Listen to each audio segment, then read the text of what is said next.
Following the Trik-Trak Road Rally by Transogram.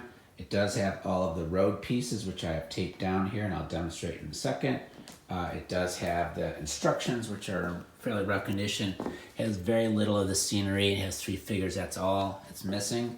It will take some time for you to get the roads in the right position, otherwise it will get stuck.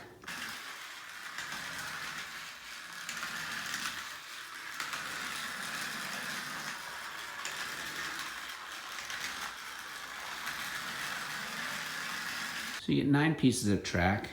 You get 4 right-hand turns. The wider entrance is the entrance. The skinnier is the exit, so that's 4 right-hand turns, 3 left-hand turns, and 2 straights. Why they did it that way, I'm not sure, but again, the directions do say 9 pieces of track. They are very excited to tell you that your Trik-Traks are made of special, flexible plastic material known as polypropylene. What 6 or 7-year-old is not excited about polypropylene? If you're wondering what these little tabs are, they're actually for the scenic display to go into. And all of the tracks have them. I only have 1 piece of the scenic display, and it's supposed to go in there somehow. I don't even know how. But you get a sense from looking at the box that it kind of, goes in there. This is as big as the kid, which means, a kid is like this big. So it says the motor is imported from Japan. Date on this is 1964. This box is in decent condition. Transogram. Got a nice handle. Looks like it might have sold for $5. And this I kind of like. Transogram, Toys and Games, gold medal. And then it's from too. So you could ship it right in the box. Pretty cool. And you really do want to put 2 pieces of tape both on the entrance and the exit. You might think this would stay still, but it moves around a fair amount. Whereas this one, it moves around a lot less. I'm using painter's tape to tape things down. A little better, I think, than masking tape, and it removes easily from hardwood floors. One thing you're gonna find is, though, they're not completely down. You can see they're a little off the ground, so I'm actually gonna put a piece of tape here just to keep that down. So I have taped that down, and you can see it doesn't tap back and forth because that space is eliminated. I did the same thing with this one. I'm doing this on a hardwood floor, so I'm gonna use some of these lines to kind of line it up and keep it straight theoretically. I do want to show that this is not directly lined up. It's over to the right. For whatever reason, it seems like it drifts to the left around that kind of turn, or right-hand turn, so it is shifted over a little bit. Things to remember: clean the wheels, soft, wet, damp cloth. Clean this thing. Tape stuff down, clean the tracks. A little bit of oil in the motor made it go a lot faster, just a touch of 3-in-1. The closer the tracks are together, the easier it's gonna be for sure.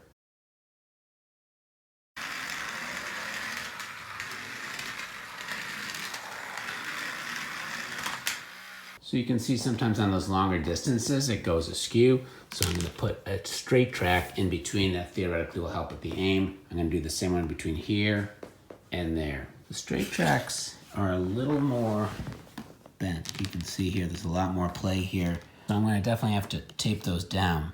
So I've added those 2 straight pieces. We're gonna try it out. See if it's better or worse.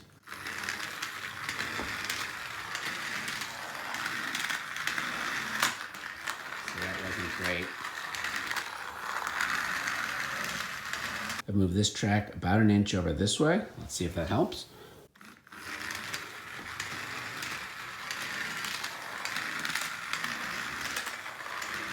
Still not great going to that second piece.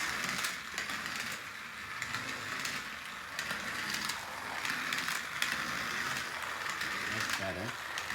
So it's not the same every time, which is part of the problem. You make one fix, and it screws something else up.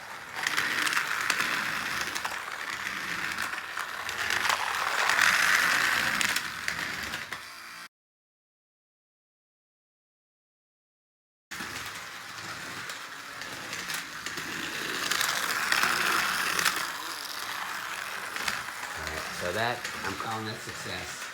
It takes a lot of time.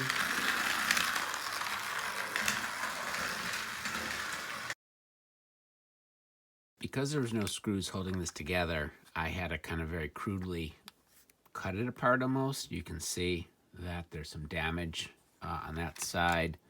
A little bit there, harder to tell. Basically what I did is I had to get a knife in. There's a couple places where I could actually get the knife in and just twist it to kind of open it, but there's along here I basically just kind of kept going like this and just finally jammed it in. I probably should have used something slightly more narrow than this. It might cause less damage. Let me show you inside. There's the main shell. This little piece is separate. The wheels, back and front. And this is the motor.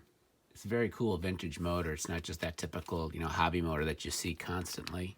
So it wasn't working when I originally got it, but what I could find was by going onto continuity, there was not a break from here to the motor and from here to the motor. There's two different spots. So I knew that was good. I then put the battery in and I put it on voltage, and I could actually tell that the 1.5 volts was getting to the motor. So I knew the issue wasn't that these were corroded or the wire was broken or something like that. It was just the motor was frozen. So what I ended up doing was kind of loosening this up and twisting, turning it. First I did it freely, then I actually put a battery in there while doing it. And I thought it wasn't going to go. I thought I might have to open up the motor, but then I kept doing it, just twisting it with the motor in, and finally it gave a little start. Did it again, started a little bit more, gave it another twist, and then it went. And I just kind of left it in there for a minute, and now it freely works. I do recommend cleaning things up, so cleaning any gunk here, cleaning any gunk, like you can still see there's some here now, cleaning any gunk that's in here so that the tires spin more freely. I did put a drop of oil in the motor. That definitely helped. I didn't know exactly where to put the drop of oil, so I put it in here, and again, it did spin more freely. I actually flipped these around, so I took them off. You can just barely get them off. And then I flipped it around so that they were coming in contact differently with the wheels.